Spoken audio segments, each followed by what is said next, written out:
kuidas on teie nimi? Tere, Gennadi. Gennadi, kust te Summi pileti endale soetasite? No, see on Pärnu linnast. Pärnu linnast, kuskilt poest? Peaks olema, jah. Poest, selge. Kui sa oled valmis, ole hea, tõmba hoog sisse sellele kettale.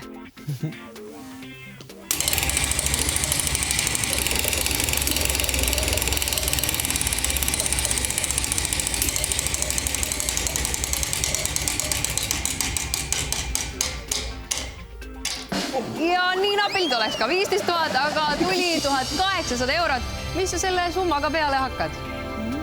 Eks maja akende remondiks. Maja akende remondiks. Palju edu sellega, jõudu jaksu. Palju õnne.